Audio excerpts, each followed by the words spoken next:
Raider Nation, Chief High Smoke back to you with another one. In this one, I want to talk about the chances of Micah Parsons being traded to the Las Vegas Raiders and what the compensation could be. Now, we all saw that Micah Parsons requested a trade from the Dallas Cowboys, and it's gotten to the point where Jerry Jones won't even say his name.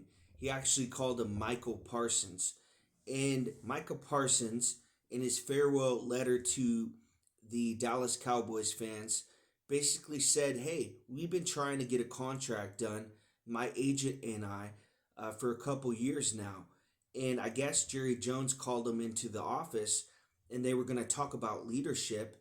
And it turned into a contract negotiation without Micah Parsons' agent. So Parsons was smart enough to tell Jerry Jones that he didn't want to negotiate. He wanted to go through his agent and basically just wanted to talk about on the field play. And, it's gotten ugly in Dallas. Parsons has saw all these defensive ends being paid. Crosby, Watt in Pittsburgh, Garrett, you know, Hendrickson hasn't been signed yet, but at least they're talking. Uh, Now Parsons wants a trade, and it's gotten to the point where the Cowboys are going to have to move on from him. And I was looking at the numbers, and the Raiders are right there as a team that could possibly trade for this guy, someone that is only 25, 26 years old and can get 15 sacks a year easy. And, he's got potential possibly to get it up in the 20s. He's very young, still learning the game a little bit. But what would the compensation be? What would the Raiders have to give up? We've heard the Khalil Mack trade. I don't think it's going to be that much money, but I think the Raiders are going to have to give up a player too in this trade. I think the compensation is going to be a 2026 first, a 2026 third, a 2026 fourth. They got two of those, and a 2027 second. So we got a first, third, and a fourth, and a 2027 second round pick. So we got actually four picks in Malcolm Kuntz, who they signed to a 1 year, $11 million deal. 8 sacks in 11 games in 2023. This guy's got a lot of potential. I watched the tape on him in those games, and he had really, if he could have played the whole season, there was potential there for him to get 13 sacks. I really like Malcolm Kuntz's game, and I think if the Cowboys did their research on Kuntz, I think this could be a solid replacement for Parsons. It's not going to be a long-term solution. Kuntz 27 years old, so I think the Cowboys could sign him. He could let them play this year. See what does. If Kuntz gets 10 sacks or 11 sacks, then maybe the Cowboys want to sign him to a deal, save a little money on this Parsons contract. Remember, Max Crosby got 91 million guaranteed. We're talking with Micah Parsons. He wants 140 guaranteed. Do you really want to put all that money on your defensive line? If you go back and you look at those Legion of Boom defenses with Pete Carroll, Michael Bennett, Cliff Averill, guys that could really get to the quarterback, and that whole scheme was okay. Let's cover as long as we can, but eventually our pass rush is going to get to you. And you saw that with Averill, who get 10 sacks a year. Michael Bennett, guys that were in the conversation for Defensive Player of the Year, all pros at their position, Pro Bowlers. So Pete Carroll would like to have two really solid defensive ends, and you can't block Crosby. You got to double team him, and then you got to double team Parsons.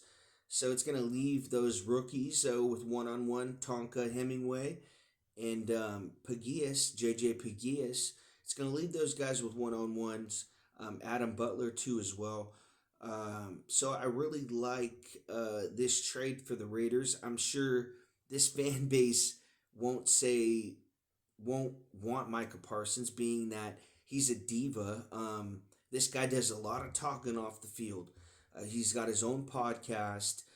He runs coaches out of town. We saw him do that with the last regime. That his interviews, his locker room interviews are pretty toxic. We're not talking about locker room kissing um, situations like Brock Bowers and Christian Wilkins that happened, but I'm not going to get into that. We're talking about the Raiders locker room.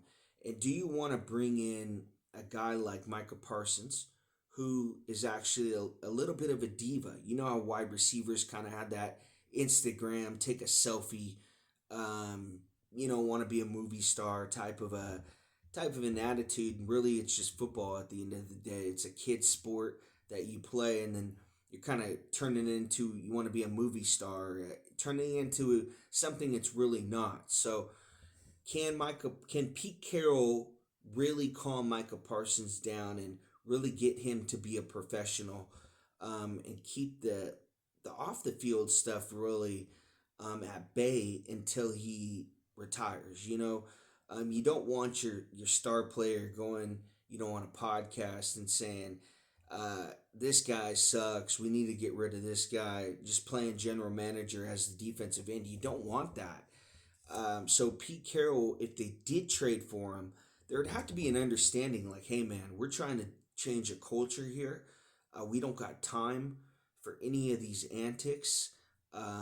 Nobody's bigger than the team. It's gonna be something. Pete Carroll is gonna change this Raiders, whatever the persona about the Raiders has been for the last 20 years.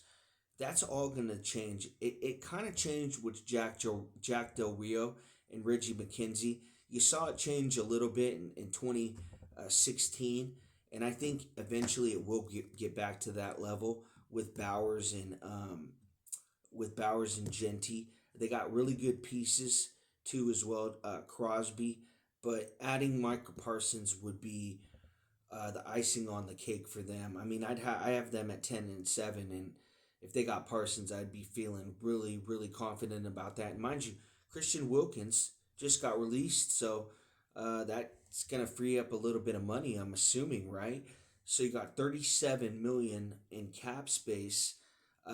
You could work something on this contract, the guaranteed money.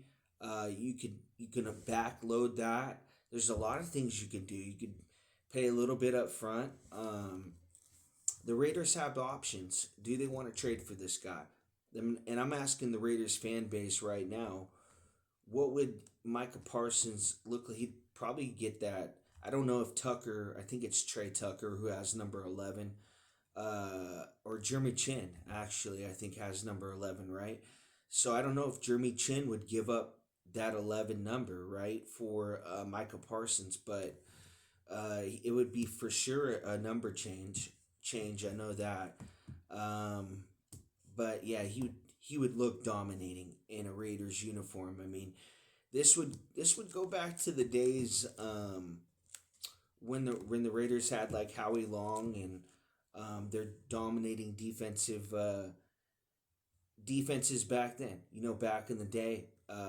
So I think that Micah Parsons, if he changes his attitude for Pete Carroll, and came through the door humble, like he was a rookie, and really just embraced his teammates, and really, I think they could change the culture. And Pete Carroll's known for taking defensive backs like fourth and fifth round picks and turning them into Pro Bowlers.